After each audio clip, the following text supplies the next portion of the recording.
Hello and welcome back to the Better Happy podcast for managers with me, Mike Jones. So on a weekly basis, I'll be bringing you a sub 30-minute podcast so you can listen to it on the way to or from work, in your commute, around how to be healthier and happier at work as a manager or leader. So specifically geared towards managers, but useful for business owners as well and business leaders because you share many of the same challenges that we face at the management level. What we're going to be covering today is the topic of how to reduce burnout, how to reduce stress and overwhelm, so that you can enjoy your role, get better results without feeling stressed and still have a great work-life balance and enjoy good health, something that we would all love, of course. Now, burnout levels get particularly high once we start getting to management and leadership positions. And last year, some data came out from Slack to show that management burnout levels hit a record high in the UK. So this is in 2022, being at around 45%. So we know that there's a real problem with managers getting burnt out. And actually, when we step back and look at it, which we will do in today's episode, we understand why that is. And when we understand why it is, then we can start to do something about it. But the first thing to just get into our heads is that this is a problem that's got to be addressed, right? If you're a manager, you create the culture. And if you're stressed and burnt out, that's the culture that you're creating. Now, often our good intentions lead to bad places. So when we go into management roles and leadership roles, especially in the UK, but I'm sure it's a problem throughout the wider world, we tend to have this mindset of martyring ourselves to be effective. We're going to get good results because we're willing to work harder than everybody else. And whereas to an extent, being a hard worker is of course an advantage and a good ethic to have in life, that can also come at your detriment. And if your mindset is that you will martyr yourself for the team or take it out of the context of business, put it into context with family. So if you're a parent, I'm going to martyr myself, I'm going to sacrifice myself for my children because that's what leads to the best results. It's a poor philosophy and it doesn't lead to good results at all. Actually, it leads to poor results. So if you're going to work yourself into the ground for the business, you're going to create a culture of working yourself into the ground. Your team are going to see that. They're going to think that's what they need to do, that you're going to get stressed and burnt out. They're going to get stressed and burnt out. Nobody's going to enjoy work. Levels of productivity and innovation are going to drop and it's all going to come and turn into a negative. So we do have to take some personal responsibility for it because a lot of the time when we suffer with stress and burnout, it's because we've got this personal philosophy in our heads that we're going to work ourselves into the ground. And we need to do something about that. And we need to see that strategically, that's not a good approach to work. Businesses are now suffering the effects of this because we're losing managers at 2 to 5 year points because they're getting burnt out. So we've got all of that built up experience and knowledge and skills that have been developed from the time in the company. And then we lose it because they've been working so hard for so long that they can no longer carry on. So it's bad. It's bad for everybody. Something that's also important to understand though is that it's not just being busy that burns you out. If you love what you do and you are working crazy hours, the chances are you're not going to get burnt out.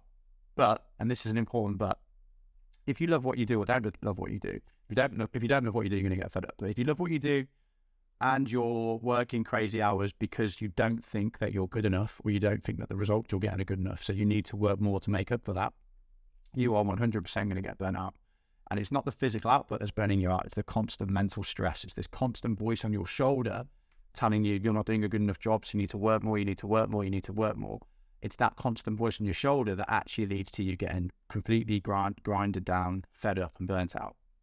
So that's an important distinguishing factor to make. A lot of people talk about if we want to reduce burnout and stress, we need to have better work-life balance. And of course that's true, but if we want to reduce overwhelm and burnout, we need to get rid of these or learn how to have a healthy relationship with these voices on our shoulder. Because if we let them take over, we work too much, we get stressed, we get burnt out and we get fed up.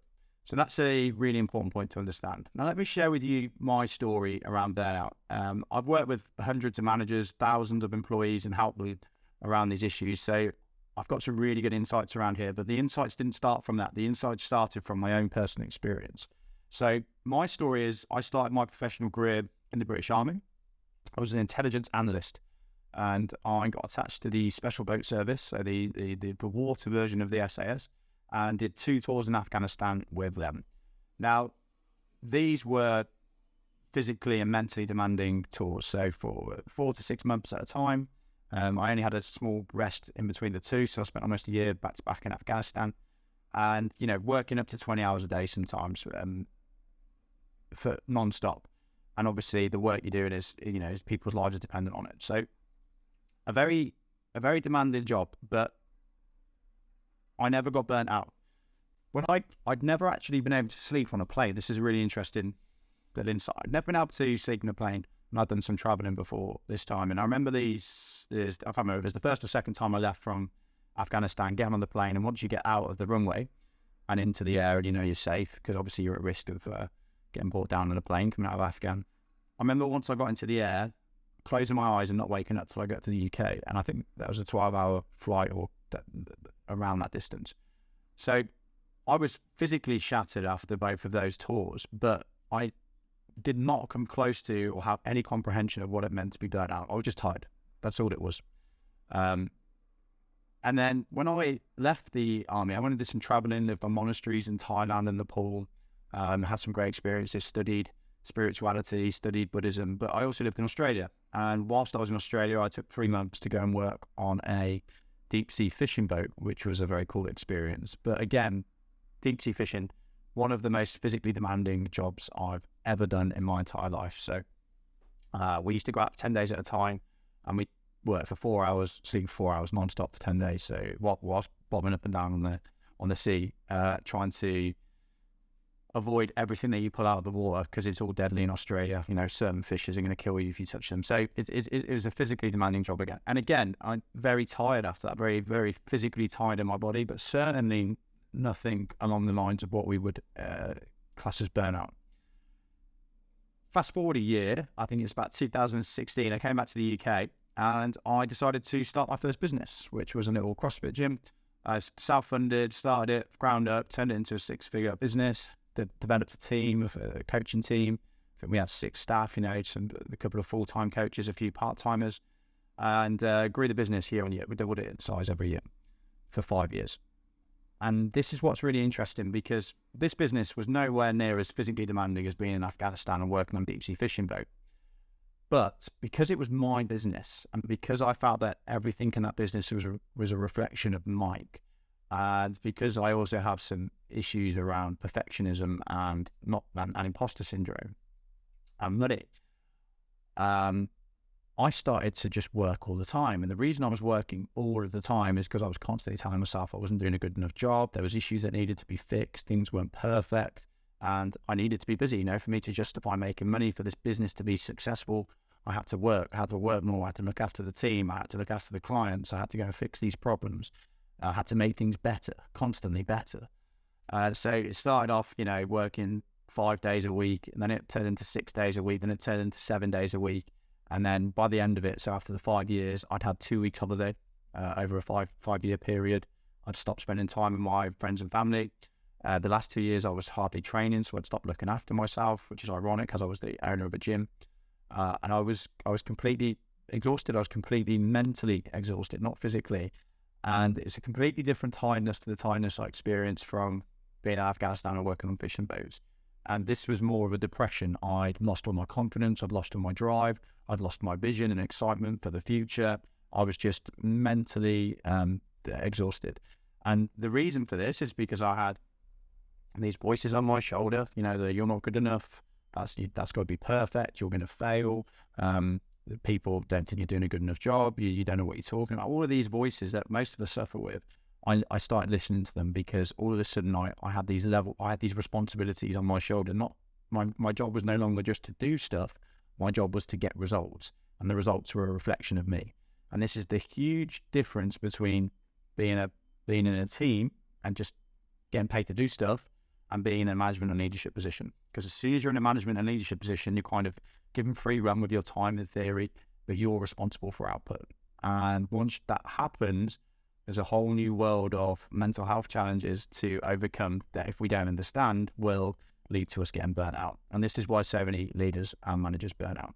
So the moral of that story is that it's not just being busy and being and working physically hard that lead to you burning out. It's feeling responsible for results, feeling like you're not doing a good enough job, and constantly putting the pressure on yourself to work too much, to be perfect, to listen. It's listening to these negative voices that arise once you feel responsible for results and letting them dictate you. That's what leads to you getting burnt out. You know, I've worked with so many different managers where they work crazy hours and they're working on Sundays, and I'm like, why are you doing that? And when we dig down into it, very rarely is it because that's what's expected from the business. It's because they don't think they're doing a good enough job, and they're going to get found out. And the only way to make up for it is by working crazy hours. So just to get that clear for you as a listener, if you do suffer with that, it's very normal. Doesn't mean there's anything wrong with you, and it definitely doesn't mean you genuinely aren't good enough at what you're doing. It's just part of being a human being. So what we've got to do is figure out how to create a healthy relationship with that stuff, and not just wish it wasn't there, because it will always be there because you're a human being. So what I'm going to go through now is the 5 Ps, the 5 Ps that have helped me, and the 5 Ps that I've seen like really quickly change people's relationship with work and get them into a better place. So P number 1 is prioritization. Okay, if you don't prioritize your life, somebody else will prioritize it for you. So you've got to get into the habit of prioritizing yourself. Okay, and what I like to say is you've got to develop the art of being sensibly selfish. Again, it comes back to this British mindset thing where we think the way that we're going to be successful and the way that we're going to get results is by martyring ourselves for others. You know, the way we're going to be a good parent is by sacrificing ourselves for the kids. The way that we're going to be a good manager is by sacrificing ourselves for the team. The way we're going to get good results is by sacrificing ourselves for the business. And it's a terrible philosophy.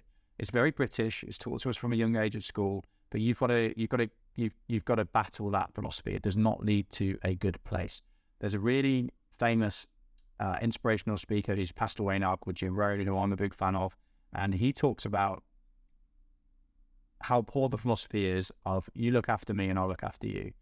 And he says that the way you need to think about it is I'll look after me for you and you look after you for me. I'll look after me for you and you look after you for me. And what he's getting across here is that for us to have the maximum benefit for other people, we need to be the best version of ourselves. We need to have our vitality. We need to have our confidence. We need to have our happiness. And the only way that we can achieve that is by spending time and making time for us. So, for example, if you don't have enough time to eat lunch when you're at work, you know, that shows that you're sacrificing your health for a job, which is stupid because it's not going to lead to you performing better at work. If you're never looking after yourself, not reading any books, not going to the gym, not doing the things that you want to do of an evening because you're driving kids to 50 different clubs, you're sacrificing yourself for the kids. And again, it's not a great philosophy. You've got to make sure that you've got time for you, because what does a kid want more? Does it want to go to 50 clubs, or does it want mom or dad to be the happiest, best version of themselves and interact with them positively? So we've got to have a bit of a change of mindset there. So the first P is prioritization. You've got to prioritize yourself, and you've got to be sensibly selfish, which leads to the next P, which is planning. Before you get to management and leadership roles, you don't really need to plan. And this is one of the reasons you get paid more, believe it or not. And you get paid less when you're not a manager or leader, because you don't have to plan, and planning's hard, and it requires you to make decisions and prioritize, which is one of the next points. But you've got to plan, and you've got to plan for you, you've got to plan for development, and you've got to plan for strategy. And if you don't do this, it's going to bite you on the arse. So if you don't plan for you, as we've just talked about, you're going to get tired, you're going to start to lose your vitality, you're going to start to lose your energy. So on a weekly basis, a monthly basis, and quarterly basis, you need to look at your calendar and say, when is the time in here for me? When am I going to do the things that I want to do? You know, we're awake each day is 24 hours, and we should sleep for about 8. Most of us sleep less, which is for another podcast episode. And typically we work for 8 hours. So that leaves another 8 hours. Let's say you commute for an hour each day. So that leaves 7 hours. So that's 7 hours of time each day. Now, I know for some of you it's going to be less, where you've got time to play with. Now, you fit into that showering and eating food and stuff, but still that gives us a good bit of time to play with. So plan into those times when you're going to have time for you. And I would suggest that as a bare minimum to get you started, try and find an hour a day. Now, a lot of you listen to this and you go, that's impossible. But it's not. You've just got used to thinking in the wrong way. So try and start with an hour a day. If that seems impossible, try and find half an hour a day. and think about what you'll do in that time. Is it go for a walk? Is it read a book? Is it learn a new thing? Is it go to a gym? Is it spend time with your partner, that you don't spend time with? I mean, that's time for other people as well, but if it's time for you to socialize, then that kind of counts. But the key thing here is to make sure that you find time for planning. Think about this with your team as well. If you're just busy with your team and you're just busy doing, that's not good for you or the team. Okay, that's you trying to lead a team with a team member mindset, not a manager mindset.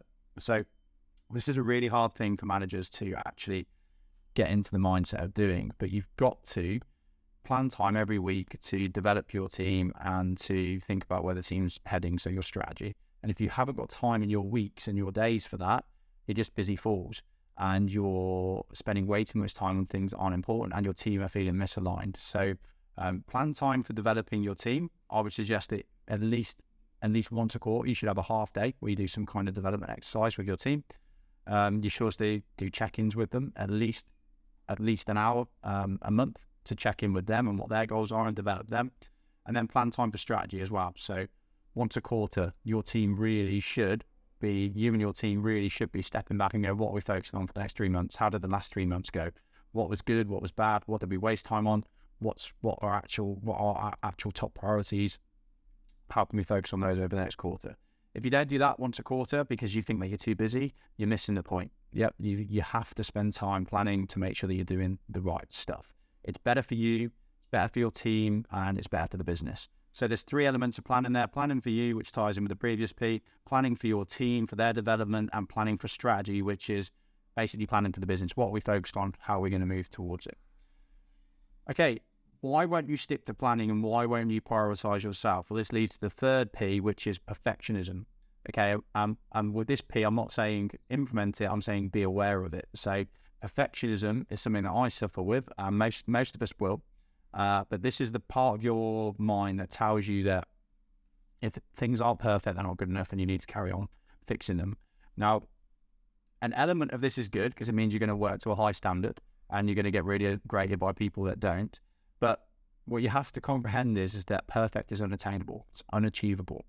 So if you've got this part of your mind that whenever you're doing tasks is telling you to spend more time, it's not good enough yet. If you listen to that, what's going to happen is your tasks and the things that you're doing are going to start to take over your life. You're going to start taking them home with you. You're going to start not being able to switch off because no matter how good you've made this thing that you've got to do, it's still not good enough. There's still part of your brain going, well, you've got to do it. You've got to spend more time in it. You've got to stay up late tonight. You've got to work on it on the weekend. So you have to be very aware of the perfectionist beast or monster or whatever you want to call it, and you've got to understand it, because if you understand it, then you can start creating a healthier relationship with it. And the way to pacify the impact that the perfectionist monster has on you is to think of 2 things: 80% and minimum viable product. So if you can make something to a standard where you're 80% happy with it, it's probably good enough. Okay, it doesn't need to be 100%. There's still going to be things you can improve, but start focusing on 80% because then you can actually get things done within time frames. If you focus on 100%, things will just never be done. You'll constantly be refining and messing around with things to a point where you're getting diminishing returns. And minimum viable product. Think about Apple. Think about the iPhone, one of the most successful products of all time. Okay, the first iPhone in comparison to the iPhone today, whatever version it's on, was terrible in comparison. But what Apple didn't do is say, well, we're going to wait until we've developed the most advanced iPhone ever and then release it. So it's incredible. They said, look, we're going to release a minimum viable product, which is good, which is still done to a good standard. You know, it's 80% of what we want it to be. We know it's got improvements, but we're going to get that out there because once it's out there, we can then listen to customer feedback. We can refine it, improve it, and continually make it better. So if you embrace that mindset with your projects, with your tasks, with your things at work, it's going to start to make your life a lot easier. You can go home at night making peace for the fact that, yes, it's not perfect, but it doesn't need to be perfect. It needs to be good. And that will help you stop letting work and tasks creep into your personal life. So we've got prioritization, we've got planning, and we'll only stick to our planning if we make sure that we don't let perfectionism take over. And then the 4th P is Parkinson's Law. So Parkinson's Law states that a task will expand to fill the time that we allow it. A task will expand to fill the time that we allow it. Now, as a manager or as a leader, if you're not mentally protecting your time and making time for you and implementing the steps that we've talked about previously, in your head, you're going to have this mental timetable that says, my work can pass into my personal life, my work can come home with me, because you're allowing that time, and the task will expand to fit it because you're allowing that time and you're embracing or letting perfectionism kick in. So it's like, well, actually, it's not good enough yet. I've got to spend more time on it, and actually I can take it home with me tonight. Now, this leads to busy professionals working at home, working on the weekends. It led to me constantly working on Sundays, trying to make things better, changing where things were on boxes for workouts because I thought it looked a bit better, just doing stuff that has no return. So by being strict with your time in your head and planning when you're going to have time for you and when the time for work is, what will happen is when you start to plan your tasks, you'll actually fit them into boxes. If you don't plan those tasks and give deadlines to them, you're going to let them creep into your personal life. You're going to let them take over. So if you're prioritizing and you're planning and you're making sure that you're not being a perfectionist, and then you're sticking to Parkinson's law and not letting that time expand past that plan that you've got in your head, things will start to fit in. Things will start to fit around you. You'll notice that you're getting more done, and you've got time to spend time with your children, with your families, walking your dogs, going for a run, whatever it might be. And then the final P is proactivity. And this is a mindset P again. We want to be proactive, not reactive. So a lot of teams that I work with, I notice that they are addicted to being reactive. And the truth is this, and we all need to understand this, is that it's actually easier to be reactive and just do what comes our way than it is to be proactive. It's easier in the short term, because if we want to be proactive, we have to make decisions and we have to plan and we have to prioritize. And that's difficult because we then have, making decisions makes us feel stressed because we might make the wrong decision, or it basically puts more weight on our shoulders. Whereas waiting for emails to come in and responding to emails and responding to fires and firefighting, we don't really have to make a decision. We just kick into action. So if you find yourself sometimes sat there going, oh, I'm not really sure what I should do, I'm just going to check my emails, and you almost kind of want something to come in so that you can react to it, you're not being proactive. And it probably tells you you've got some fears around decision making, which is for a separate podcast episode. But think about where that's going to lead to in the long run. Think about where it's going to lead to for your team. Think about where it's going to lead to for you. We don't want to live reactive lives, okay? We need to be reactive to an extent, but we want to live proactive lives. We want to be moving towards our goals. We want to be moving towards our priorities. We want to be moving towards bringing the things into reality that we got a vision of. And we can't do that by just being reactive all the time. So you have to get into the discipline of being proactive. And part of doing that is being good at prioritizing and being good at decision making, which is a separate podcast that we'll cover. But at least if you recognize that you're being reactive, that's an issue that you've got to overcome, getting more proactive by being better at prioritizing and better at decision making. So quick overview of those 5 P's to help us avoid burnout and have more time for ourselves. And the first one is to prioritize yourself, prioritize your life, and be sensibly selfish. The second one is to achieve that through planning for you, planning development for your team, and planning for strategy. The third one is avoiding perfectionism. So being aware of perfectionism and avoiding it by focusing on being 80% good enough and minimum viable product. The fourth P is Parkinson's law. So a task will expand for the time that we allow it. So being strict with deadlines and making sure that tasks fit into times and making sure that we're allotting times to tasks. And the fifth one is the mindset piece of moving towards being more proactive and less reactive, which we can achieve through good decision making and prioritizing.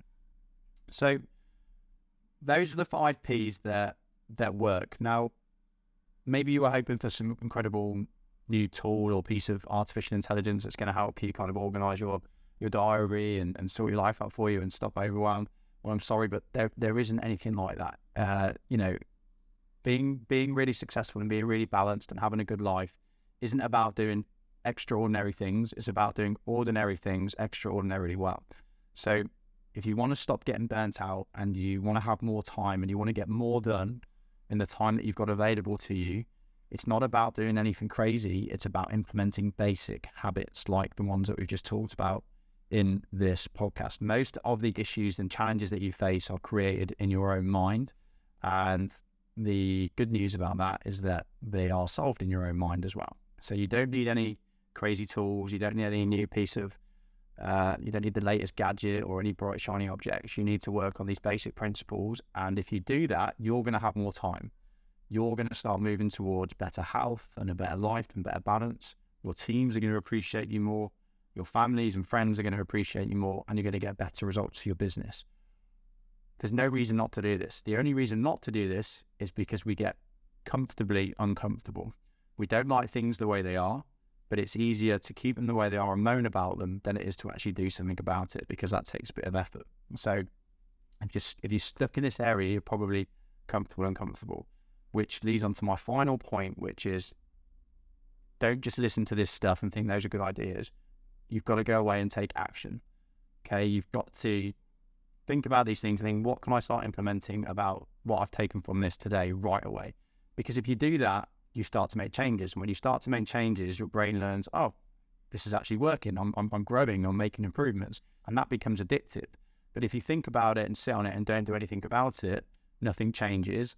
And then your brain learns that you're just stuck where you are and there's no point in even trying to learn anymore because nothing makes any difference. So you've got to learn, and more power to you for spending time listening to this. But now you've got to go away and put some of this into action. So take some notes, write down those 5 Ps, think about which one you are struggling with the most, score them if you like, and then think about what's the top 3 actions that you can take today, this week, next week, this quarter to start making those improvements. We've got free tools over at betterhappy.co.uk, and you just click free tools at the top. One of them is called the Proactivity Planner, which helps you plan out how you're going to do these things with your team. So you can go and get that for free. And if you'd like any further help, please do not hesitate to reach out to me on LinkedIn or share comments below this podcast. Great work listening to this today, and I can't wait to hear about any of the improvements that you make through listening to these 5 Ps. They work, they're tried, they're tested. Go away, show people how to lead with vitality and with diligence. Thanks for listening, and I look forward to you joining us on the next podcast. Remember, life, teams, and business are better happy. Wanna hear you go.